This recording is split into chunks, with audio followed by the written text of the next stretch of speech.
guys, this video is 6.5 hours late. You want to know why? Well, see this gray stuff? Let's zoom in. Yes, it's supposed to be pink. It's supposed to be pink. These are all subtitles. I hate subtitling so much. I've spent probably around 6 hours subtitling this. Fuck subtitling.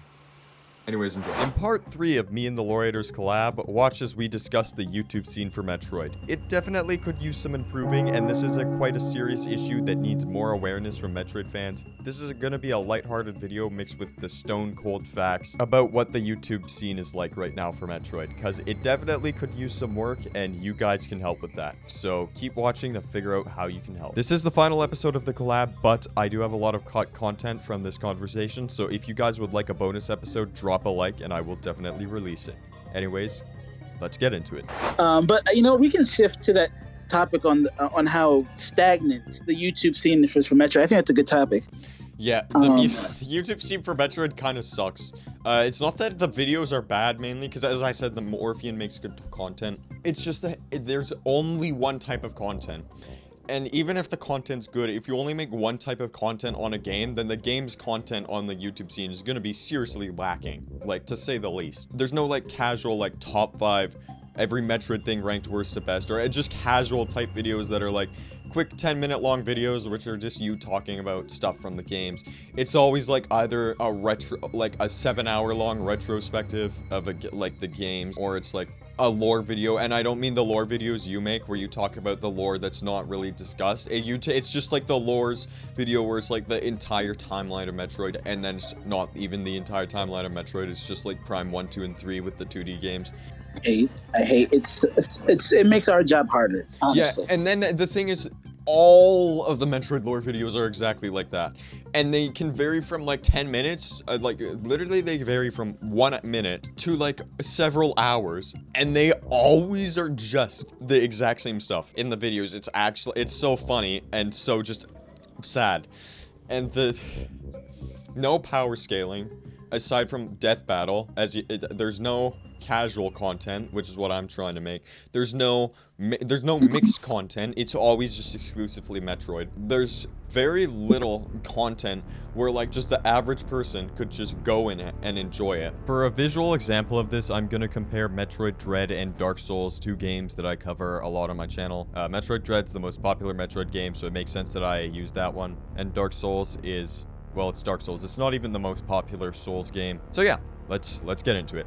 So anyways, Metroid Dread, there is just pretty much Let's Plays here.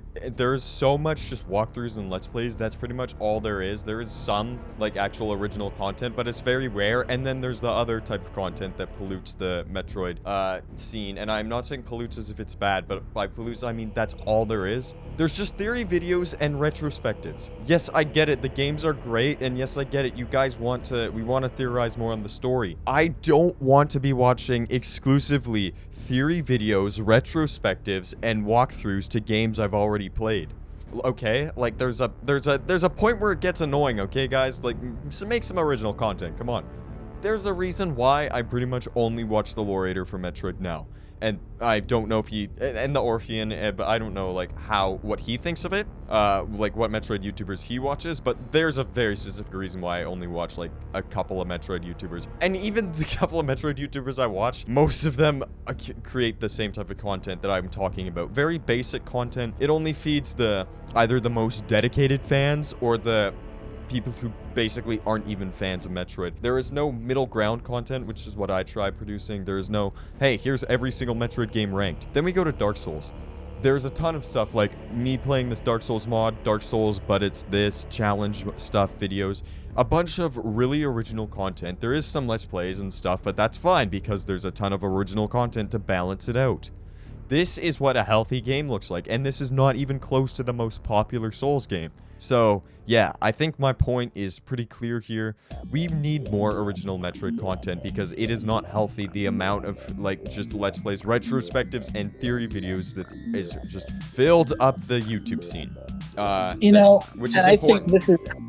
I think this is why and I say big with quotation marks, let's be real, even the big Metroid YouTubers aren't big by YouTube standards big, but all the big YouTube channels, which there's only really two of them, the Metroid Trainer and the Orphean. They haven't posted in months. Like, they post every few months. That's how dried up the well is, pretty much. Like, they the YouTube community has theorized this game to death, right? And then what's so sad about that is that a new game came out and then their channels died right after. Like, they just stopped posting right after a new game comes out. When they were, like, posting consistently before that. And then Dread just comes out, bam, it's gone. But the YouTube neither of us are even making Dread content. We're still posting. Yeah. That's the thing. Clearly you make content without Dread, but to your point, it's like, how have you not, like, dissected this game to the atom, basically? No, they gave, I think Orphean's last video is like, here's explaining all the secrets, then it's over. That's the last video he made 2 months ago, I think. Yeah, and the video before that was him explaining, giving, like, basically his route on how you should beat the game in under 4 hours if you want the secret ending or whatever. Right. It's like 3 videos after Dread came out, I think. Let me go look. I don't think there was more than 3. Yeah, that's true. That makes me really sad. Okay, he made 1, 2, 3, 4, 5, 6 videos after Dread came out.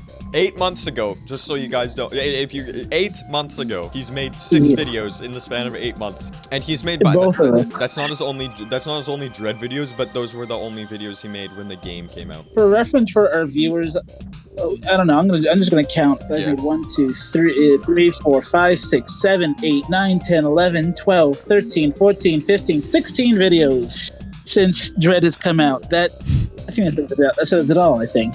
You know, in light of talking about this drought of content, we can talk about why we have come to YouTube to do our Metroid content. For me, you know, and we talked about this in the Lost interview, we'll call it, but it was the fact that, as you mentioned, I think an hour ago, there was 0 Metroid power scaling content. And if you try to make a new YouTube channel, you know that there's hardly any open niches left on YouTube. The fact that there was none, I was like, okay, well, I guess I'll just move into this entirely abandoned niche, I guess. Yeah, and then the fact that the casual content, as I call it, right?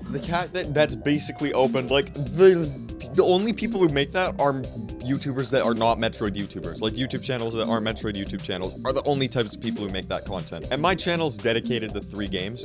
Metroid, Dark Souls, and it's always some random shooter game that I am currently playing. So right now it's Killing Floor 2. But yeah, I mainly make Metroid stuff. So why I'm doing it now is to revitalize the Metroid, help revitalize the Metroid YouTube scene by actually making that casual content. I always wanted to make Metroid videos because it's like my favorite game franchise.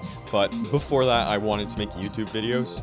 So then I kind of started making videos after I started playing Metroid, but I don't think I made a Metroid video until 2018. And what motivates you today? Because, you know, I discovered you, it was your PSA video, I think, on the books. That's how we first really, our first real interaction. It was short, and over time, you've really started to get back into the YouTube scene. You made your Canon video, and then the Dark Samus video. That's how we went back and forth. We had like a period where we bounced ideas off.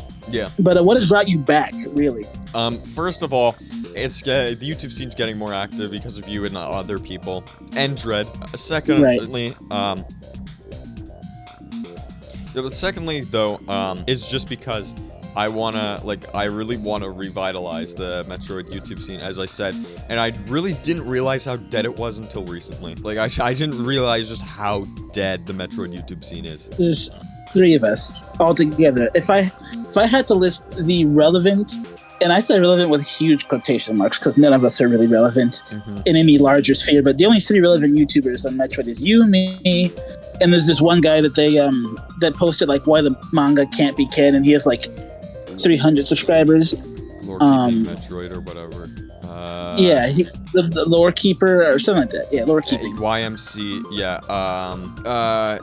YMCan 64. He's got 123 subscribers. So between the 3 of us, we're the only one that do real Metroid content, and then between the 3 of us, I think he hasn't posted in like a month. So he's made 2 videos since Dread came out. No, sorry, 3. 3. Okay, 3. through.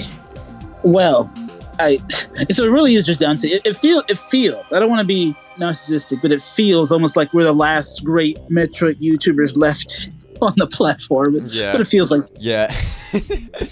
I don't understand why Metroid YouTubers just seem to be allergic to, as I said, casual content, because with casual content, as I said, like, and power scaling and all this stuff, like all the fun stuff, like, yes, theories are cool sometimes, but oh my gosh, I do not want to, I can watch like maybe 3 theory videos on something before I'm just done. I can't watch like literally like hundreds of theory videos. I can't handle that. I don't like that stuff enough to watch it and actively watch a bunch of it. Like, back to back, yeah. Yeah, so like, but power scaling, casual content, like canon, lore, like actual lore, not why the lore might be suggesting Dark Samus has a boyfriend or some random theory like that. Yeah, well, I can at least answer power scaling because I've been in that community. So I guess on that half of the question, here's the thing. There's 2 types of power scales, right? There is the great majority of people who don't really know how to power scale. They just look at like the most. Don't get me started on that place. Yeah, versus Battle Wiki, or they use like the most zero-sum, lowest hanging fruit arguments possible, right? And then there's people like, there's me. There's some of the more studied folk who actually there's 3. There's the ones that try to power scale but really can't, like Danko. I'm sorry, Danko, to throw you under the bus, but man, his takes have been terrible. I gotta tell you. Yeah. Sorry, go ahead. Yeah. Midnight's not a Metroid YouTuber. He did an okay job. The sad thing is he's probably like one of, if not the best, outside power scaler for Metroid. And he didn't even do that good of a job. We should tell you something. And then you have power scalers like me, like Seth the Programmer, Swagkaki, these really bigger, these guys that really do their research on what they expertise in, right? And that's why it's so weird. I'm the only real power scaling figure that believes Samus is as strong as she is. To give you a taste, because I don't know how much you follow this, right? You know, people think she's star level tops. Yeah. People generally think that Metroid's a star level universe, right? Because they ignore the manga. That's one thing they get rid of. They don't take Guria into account. You know, Guria is actually probably the strongest Metroid villain. That's a whole debate. And then you have, of course, the Dark Aether thing, which no one actually calcs correctly. Because when you realize, because the game implies really clearly that Dark Aether is literally experiencing the same movement. It's hard to explain that regular Aether is doing. So when, you know the puzzles. You move one thing in real. You move one thing and then it moves another thing in the light world. Here's the reason why Dark Aether can't be just a pocket dimension, right?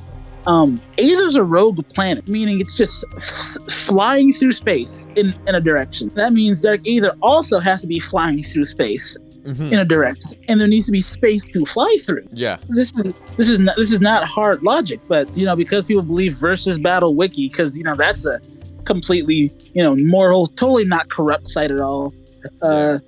They think she's this weak, and at times it feels like I'm trying to build this whole thing by myself, because again, I'm the only one saying these things. And don't get me started on speed. That's been like the biggest sticking point of all time. But you didn't ask for this whole thing. You asked, why aren't people getting into power scaling in Metroid? Because it actually takes a lot of work. You need to sit down and just study. Yeah, I know. Down calculations, all that stuff. And when people do try to do it, like Midnight, you said you credited him with being, unfortunately, one of the best Metroid scalers, which is sad. He clearly doesn't do his own research. He probably just looks at, I should say probably, I don't want to get sued. I mean, he literally said that, like, he's not taking the manga into canon because the Metroid community doesn't believe it's canon. Like, that should already show how much research he does on it. There you go. Yeah, there you go. As for lore, I don't know. Every single sci-fi universe that has even a little bit of traction has tons of lore. Star Trek, Star Wars, Halo, every single one of them, Warhammer, tons of lore channels. Why Metroid doesn't have them, I don't know. I almost want to say it's just the paradox of the community. If we don't consider, remember we talked about this in this video, most of the good world buildings in Prime in the manga, if you don't think it's actually canon, you can't make lore videos based off the core 5 titles. Yeah, there's nothing to make lore videos about on that. Like, there's like maybe a 5-minute video. So I think the community's actually trapped itself into not being able to make lore videos because the lore is there. It's just you got to think it's canon, which it is, but you know how it goes. So that's my explanation. I don't know if you agree or not, but that's my explanation.